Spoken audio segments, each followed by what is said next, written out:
So, Joe, are we really going to do this? I don't know. We're up here, right? Kevin, guys. Can we still back out? Is it no? Okay, just hear me out. When we directed Avengers Endgame, Joe and I truly believed that it was the end of the road for us in the Marvel Cinematic Universe. In the time since, through a very special story, Joe and I have come to potentially see a road forward with you all. So the Russo brothers are returning to Marvel, which is making a lot of people go, why? Well, actually, not a lot of people are going, why? I think we all know why they returned. Hello, I like money. But recently they did an interview with Empire Magazine where they said, we ended up stumbling upon an idea that activated us all. And it's just so funny that the idea happened to activate them at the same time they were offered tens of millions of dollars. Funny how that works. But they continued, you couldn't see it coming until it came. Can't make that one up. And once it came, it was like, well, that's the story we need to tell. What are they talking about? So it begs the question, what makes a director come back to the franchise they once left to go pursue other artistic endeavors? And obviously the answer is money, but it's also a familiarity thing, right? See, as an artist, you want to branch out and try new things, new subject material, what have you, especially as a director, and you want to work with new people. It gets cumbersome when you see the same faces and names over and over again for years and years and years. Being at home, and when you turn 18, you want to just leave and go explore the world. Well, that's the same for a director. Well, it seems as soon as the Russos left Marvel, the world kind of chewed them up and spit them back out. And if we're going to be completely honest, which we are here, by the way, always 100% honest. All Russo brother movies outside of the MCU are total incomplete shit, or you haven't heard of them whatsoever. A quick glance at their filmography after Endgame goes to show you just as much. The first movie after Endgame was a film called Cherry, which nobody and their mother has ever heard of.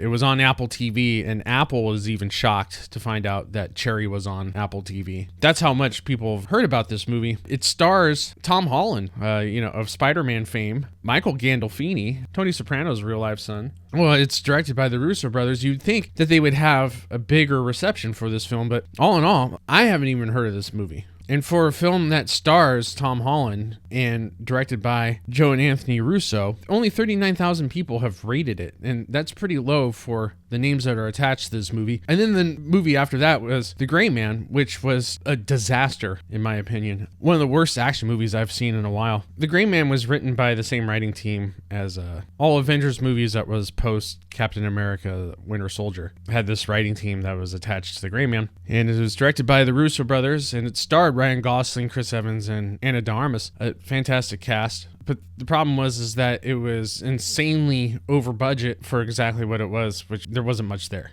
It was an absolute flat movie. It was written more by an algorithm than the Russo brothers themselves. It just felt like a deep fake of a movie. It felt like someone typed in, hey, here are the certain scenarios, and now Michael Bay it up. I mean, I can't even tell you what that movie was about. Like, I'm really searching my brain to figure out what exactly The Gray Man was about, and I can't figure it out for the life of me. I can't remember. I just remember that Chris Evans is chasing Ryan Gosling, and that's it. And they're trying to kill each other. I can't remember where Ana de Armas fits in and all that. I just know she's a great piece of ace to look at. So I didn't really mind her being in there. But The Gray Man, it's kind of funny. The title lives up to what it was, which is, I just didn't recognize what it was. As soon as one scene was over, I forgot about it. So the next production that the Russos had post-Endgame was Citadel. And Citadel was a $300 million disaster for Amazon. So not only did they cost $220 million for The Gray Man for Netflix, they moved over to Amazon and it just costed them $300 million because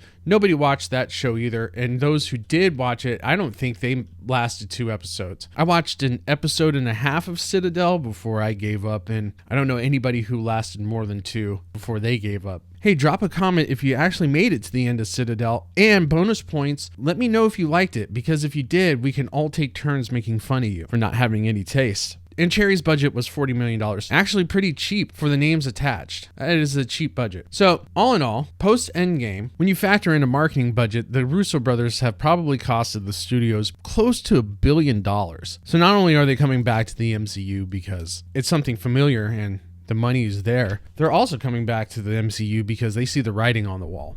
and they're not dumb. And the writing on the wall is this: if they can't produce a hit for any studio they work with, they're never going to get a budget anywhere close to Avengers ever again. They'd be making movies more like Cherry for the rest of their lives. They need an easy win. Now, am I saying Avengers Secret Wars and Doomsday are going to be mega blockbuster hits? No, I'm not. In fact, it would be interesting to see how well they do and how well they're received. I mean, comic book fatigue is a thing, right? Seems even with the Superman trailer that just dropped, not many people are terribly excited for it. And that might just be me, but the most enthusiastic I've seen anybody was that Moleman guy. He's got that Death Star mole on his face, trying to shoot lasers at you as he sits there and cries at Star Wars trailers. Well, now he's crying to every Superman trailer. This is his whole thing, is he cries at trailers all the time. He's just so enamored by trailers and trailer music. He's got over 50,000 subs just by crying at trailers. But anyways, it took fake enthusiasm like his to be the top enthusiastic point for everybody to look at and go, okay, well, I mean, if we're grading on a curve, Eric Butts is pulling everybody's grade up. So what's it mean when directors return to a franchise? We see it a lot in James Bond. Martin Campbell directed GoldenEye and Casino Royale. He's almost like a good luck charm to kick off a new actor playing Bond. But if you look between GoldenEye and Casino Royale, his only hit was Mask of Zorro. The Legend of Zorro came out 7 years after that, and it was terrible. That was the movie he did right before Casino Royale. Ridley Scott did the same thing with Alien, returning decades later to Prometheus and Alien Covenant. And I want to say that's largely because he was in a slump too, other than the fact that he's Ridley Scott and mostly sucks anyways. I remember Black Hawk Down being a hit, but the movie he did after that was Matchstick Men, and I can't remember if that was a hit or not. After that, it was Kingdom of Heaven, which was a box office failure, but a fantastic movie that I suggest to anybody who's remotely interested in the Crusades. One of the most best-based movies you're ever going to see, with one of the greatest side characters ever in King Baldwin, played by Edward Norton, who always keeps his face covered, by the way. So you don't have to look at his Edward Norton face. But Kingdom of Heaven was a box office bomb. And then after that, he did A Good Year, which nobody saw. American Gangster, which I'm pretty sure was a hit, if not a moderate hit.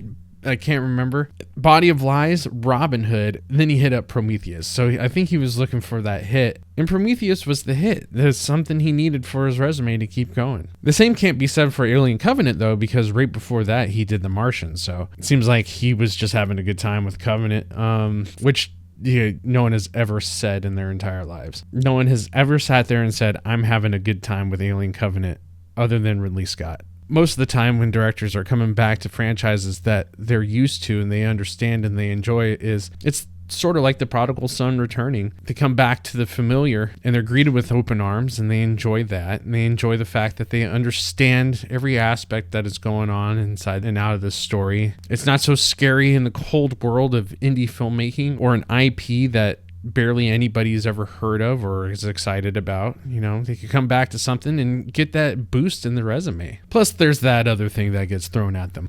No, not pussy. They get that for free. It's printed on the bottom right of the actor and actress's resume and headshot. But that's a different story for a different time. So it's not entirely uncommon for directors to come back to a franchise just to get that hit in their resume and go off and do other things to prove, hey, I can do these things. Another thing that would be interesting to watch is that the Russo brothers are returning to a franchise that has no wind in its sails. This entire studio has no wind in its sails. In fact, I would call it a sinking ship at this point. And I think a lot of careers that are made at Marvel Studio is riding on the fact that this needs to be hits. The fact that they got the Russo brothers back, Downey Jr., and I think also Chris Evans, if I'm not mistaken. If this doesn't work, there's going to be a lot of people fired, including Kevin Feige. He's gone. He's done. That's my prediction. And thank fuck for that. But it wasn't the Russo brothers that created the MCU's momentum. That was done by Jon Favreau and continued by Joss Whedon. The Russo brothers came in and just forwarded that momentum. I couldn't have been the only one that walked out of Avengers Endgame and thought to myself, well, that's it. That's the end game. There's nothing that's going to happen after that that's going to top what we just watched. And I'm not saying that Endgame was the best, because personally, by far, Endgame was not one of the better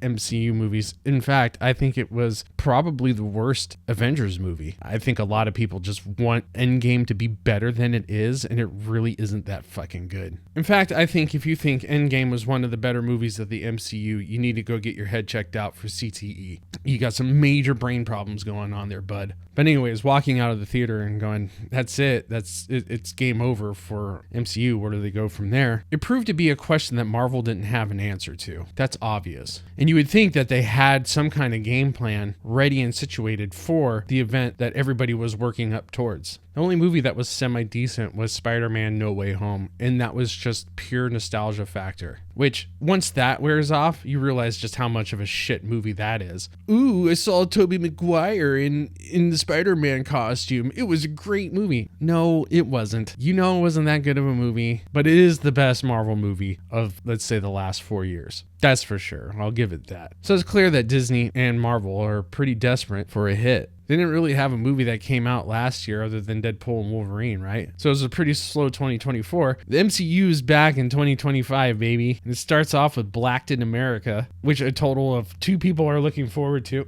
It's going to be a massive hit in the urban areas. It wasn't enough for Sam Wilson to be Falcon. He has to be Captain America too. After that, it's the Thunderbolts, which I guess is Marvel's Suicide Squad, aka no one really gives a shit about. No one's sitting here clamoring for another, hey, can we get a team of bad guys doing good things? Can we get a team of villains that no one's ever heard of other than Winter Soldier? And they can all get together and do a good thing? No one wants it. No one's asking for that. And then lastly this year is the Fantastic Four. I think a total of 30 people are going to watch that one, and 25 of them will be reviewers. So be on the lookout for that. It stars Pedro Pascal, and nobody's tired of Pedro Pascal yet. He's not in everything. 2025 is going to be the year of Pedro Pascal. Watch out for him. He's going to be a name. Keep your eye out for that guy. Apparently, this is all leading up to Avengers Secret War in 2027, which sees the return of Robert Downey Jr., but this time as Doctor Doom. That's nowhere confusing for the normies whatsoever. Those who actually enjoyed the MCU for what it was, without knowing what the comics are going to look at Robert Downey Jr. as Doctor Doom and just have the worst Metamucil shit in their life, just trying to figure out why is he in this metal face? Why is he Doctor Doom? What did they miss? None of them are going to go back and try to figure that out either. They're going to ask their grandkid, who's going to be annoyed and say, no, he's back, but he's not Iron Man. And what happens if they even do bring him back and somehow Tony Stark is Doctor Doom? I've been told that this is a comic book thing. Who gives a shit, nerds? Okay? But if this is actually a thing, how are they going to explain this one to where everybody's on board with it? I don't see that happening. I see this as a big giant mess just to bring back some names, to get some money going, to get some buzz going, to get people back in theaters, and that's it. This is such a bad call. And let's be honest, after Robert Downey Jr. has won the Oscar, and after he's been offered unseemly amounts of money to come back as Doom, he's not going to turn in a role like he did Tony Stark. Even if he comes back as Tony Stark, he's not going to turn in the same kind of role that everybody has known, loved, and enjoyed. And that's because he's not hungry anymore. He's going to coast. Do I blame him? No, he's earned it. Coast all you want. Tony Stark was his comeback for all intents and purposes. Of course, he came back during Kiss Kiss Bang Bang right before, and then Tony Stark, and at the same time, Tropic Thunder hit. So all 3 of those things, he really worked on staying where he was or building upon his comeback. This all accumulates to him winning the Oscar for Oppenheimer, and now that he's done so, I don't think he's hungry anymore. I don't think he's going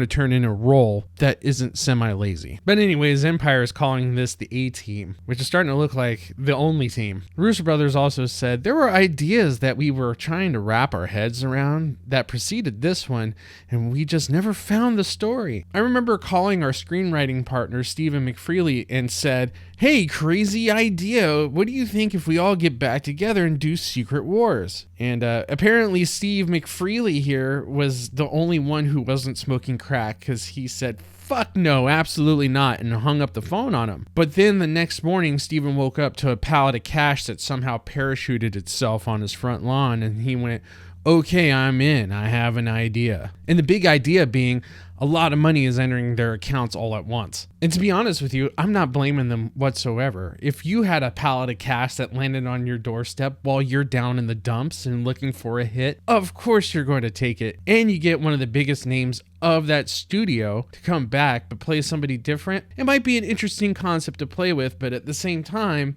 you're playing with fire. Now, that being said, your career's on the line. So there's better be a big pallet of cash, because if not, you might be moving out of your house. You know, for all the people who are saying, oh, Marvel, it's so back, it's not. It really isn't. It's on its fucking deathbed. It's literally hanging by a thread. The entire studio and all of its personnel that is currently at the top rung, they're seriously hanging by their fingernails on the edge of a cliff. They literally got nothing after this. I'm telling you that right now. The Russo brothers have tried a few indie films and they bombed, and now they've come back to Marvel, which is probably best for both parties. Me personally, I don't give a shit anymore. I'm tired of Marvel. I'm tired of comic book movies. I'm tired of the Russo brothers. I'm tired of Robert Downey Jr. as Iron Man, and I'm already tired of him as Doctor Doom, and I haven't even seen him as Doctor Doom yet. It's like Call of Duty. It's constantly the same damn thing, just reskinned over and over and over again. There's no new concepts into this genre. The genre's dead. And this is okay, because every genre and subgenre goes through this. It's just like the fires in LA.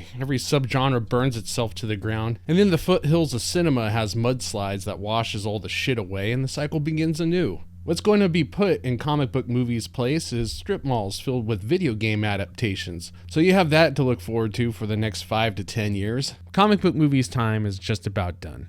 Everybody's burnt out on full CGI madness. Things don't even look live action anymore. They all look like you're watching a very expensive cartoon instead. You're watching cartoon entities fight each other, and you're like, oh god, which cartoon thing is going to win, you know? And oh, I hope my good guy cartoon is going to beat the bad guy cartoon. That's why Infinity War might have been slightly shocking, because you go, oh my god, they all lost. But you knew Endgame was coming back around and they were going to win again. You just had to wait a little bit. Oh, I hope my CGI polygon man that I'm really rooting for doesn't die here. It's fucking ridiculous at this point. I hope my very, very favorite hero that died in this movie will come back to life somehow. Yeah, trust me, dude. It's Marvel. No one stays dead. Geez, this seems like a really tense moment. I hope there's some humor undercutting it. Does my hero have daddy issues? What kind of issues does my favorite superhero have with its father? Can't wait for the next Marvel movie to show me how shitty the father figure is. I hope I get another MCU film where the father figure is a piece of shit.